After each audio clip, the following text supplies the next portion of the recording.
Halo, salam Indonesia. Gubernur DKI Jakarta Anies Baswedan kembali menuai kritik setelah mengeluarkan atau mengumumkan kebijakan baru untuk menerapkan lagi PSBB di wilayah DKI Jakarta.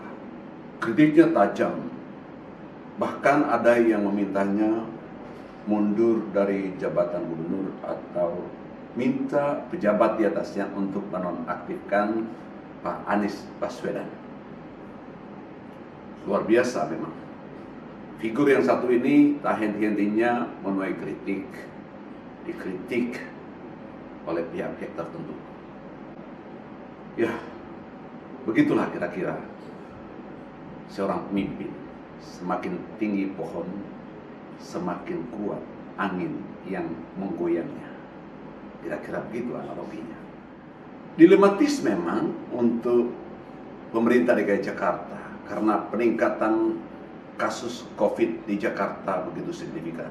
Bahkan kekhawatiran Pak Anies Baswedan cukup beralasan jika tidak diberlakukan PSBB, maka bukan mustahil rumah sakit akan full daya tampungnya. Tidak ada lagi bagi mereka yang terinfeksi COVID-19. Ya, ini juga sebenarnya seperti yang diharapkan oleh Pak Jokowi, yakni mengedepankan kesehatan atau keselamatan jiwa warga negara Indonesia. Hal itu pun dirujuk oleh Pak Anies Baswedan ketika beliau mengumumkan kebijakan barunya ini. Kenapa sih sebetulnya begitu masih banyaknya yang jadi korban COVID-19 ini? Saya mengidentifikasi 3 faktor nih. Yang pertama, kepatuhan masyarakat sangat rendah terhadap protokol kesehatan COVID. Ini harus diakui. Banyak sekali orang berkerumun di mana-mana, seolah tak peduli mereka dengan wabah corona.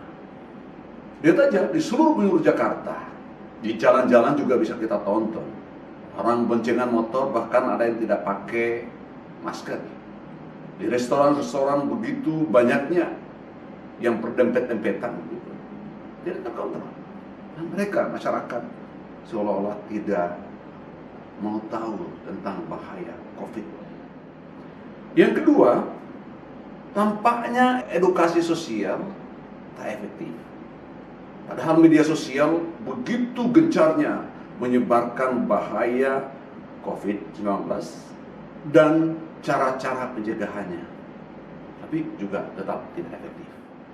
Yang ketiga, nah ini saya kira ini kerjaan aparat yang harus dipikirkan juga, yakni tidak ada tindakan aparat terhadap mereka yang melanggar protokol COVID yang bisa berefek jerah. Nggak ada. Bahkan aparat ya ogah-ogahan juga. Kita lihat aja, ada Satpol PP, ada polisi, ada tentara, juga tidak. Boleh dikatakan ya masih kurang efektif lah mereka dalam menjalankan tugasnya itu di tengah ketidakpatuhan masyarakat, rendahnya ketidakpatuhan masyarakat.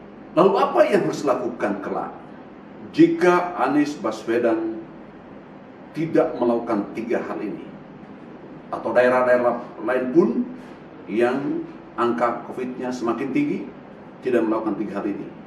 Maka akan tetap sia-sia, akan tinggi angka atau data yang terinfeksi COVID.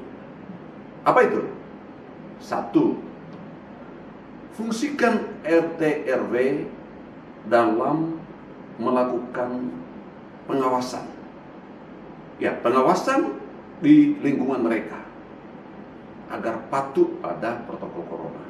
Tidak ada ruang di Jakarta yang lepas dari wilayah RT RW. Jadi ketua RT-nya, ketua RW-nya diminta melakukan koordinasi. Tuh. Jadi kalau ada orang yang berkumpul, suruh bubar. Yang tidak pakai masker, ya disuruh pindah. Itu yang pertama. Yang kedua, ciptakan kekompakan aparat dan berikan sanksi yang berefek jerah kepada mereka yang melanggar.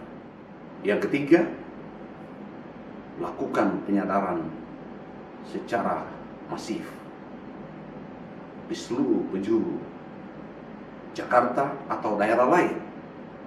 Penyadaran masyarakat itu penting, karena apapun instruksi yang dilakukan oleh pimpinan tanpa dibarengi dengan kesadaran masyarakat dari dalam diri mereka akan selalu sia-sia. Itulah yang saya mau sampaikan kali ini.